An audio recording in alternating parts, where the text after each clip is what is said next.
लोकसभा चुनाव 2024 को लेकर कांग्रेस ने तैयारी शुरू कर दी है। चिंतन शिविर के बाद कांग्रेस नई रणनीति के साथ आगे बढ़ रही है और इस बीच बसपा को बड़ा झटका लगा है। मायावती के करीबी नेता नकुल दुबे ने कांग्रेस का दामन थाम लिया है।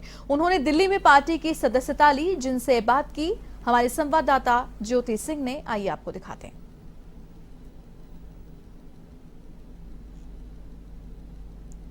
यहाँ पर बात करने के लिए मौजूद है नकुल दुबे जी। नकुल जी, बसपा का हाथी छोड़कर आपने ये कांग्रेस का हाथ थामा है, लेकिन जिस तरीके से विधानसभा चुनाव की बात करें, देखिए दोनों ही पार्टी का जो प्रदर्शन था वो अच्छा नहीं रहा है। देखिए, चुनाव जो है ये अनवरत चलने वाली प्रक्रिया है और प्रक्रिया में कभी कोई जीता कभी कोई हारा, तो इससे ज्यादा मायूस नहीं होना चाहिए। लेकिन जो एक वातावरण बन रहा है पूरे उत्तर प्रदेश पूरे हिंदुस्तान में, उस वातावरण से हम लोग अपने देश और प्रदेश को कैसे बचाएं, इस पर सबको गंभीरता से विचार करना चाहिए कि कभी हमें कभी कहीं ले जाकर के लड़ाया भिड़ाया जा रहा है। अभी एक आप ही के सामने महंगाई पर चर्चा हो रही थी, तो जिन मुद्दों पर चर्चा करके भारतीय जनता पार्टी स्वयं सत्ता में आई थी, आज वो मुद्दे गौड़ हो गए हैं।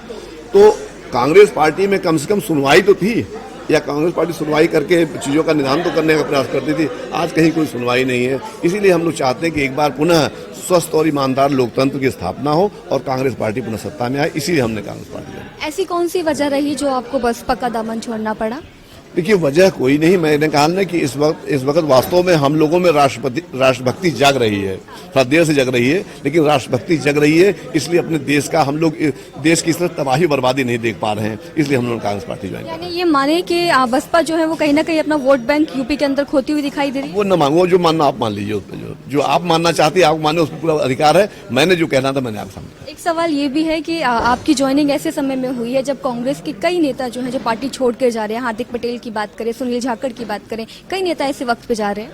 देखिए, अब ये लोग छोड़ क्यों गए, क्या कारण हो सकता है? देखिए, एक साहब को तो अभी राज्यसभा जाना था, तो हम लोग का देखिए हम लोग की सोच कभी भी सत्ता में मतलब कुर्सी पर बैठने की नहीं रही है। कुर्सी हमें जो मिल जाती है हम उसे बैठ करके हमें कार्य करना होता है। जनमानस के बीच में आज जो वातावरण बन गया है पूरे उत्तर प्रदेश पूरे हिंदुस्तान में, वो वातावरण क्या है? आज नौजवानों को रोजगार के नाम पे आप कह रहे हैं कि 12,000 हम होमगार्ड भर्ती करेंगे। होमगार्ड को कितना पैसा मिलता है, क्या उसका स्टेटस होता है?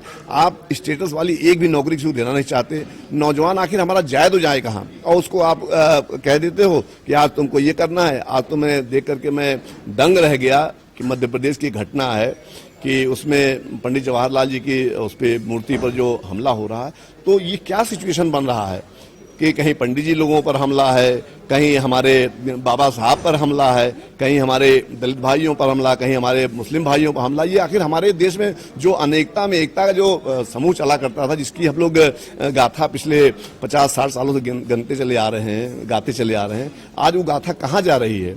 तो उसको पुनः एक बार हम लोग जीवित करना चाहते हैं, एक बार पुनः इस देश में देखना चाहते हैं, ताकि जब हम लोग इस देश को छोड़ करके जाएं, इस धरती को छोड़ करके जाएं, तो कम से कम हम लोग अपनी आंखों में शर्मिंदा न होने पाए। आखिरी सवाल आपसे लेना चाहूंगी, नकुल दुबे की भूमिका क्या रहेगी, ना सिर्फ यूपी में बल्कि पूरे देश में? देखिए, नकुल दुबे की भूमिका तय करने का अधिकार नकुल दुबे को नहीं है। अब नकुल दुबे एक कांग्रेस पार्टी के कार्यकर्ता हो चुके हैं।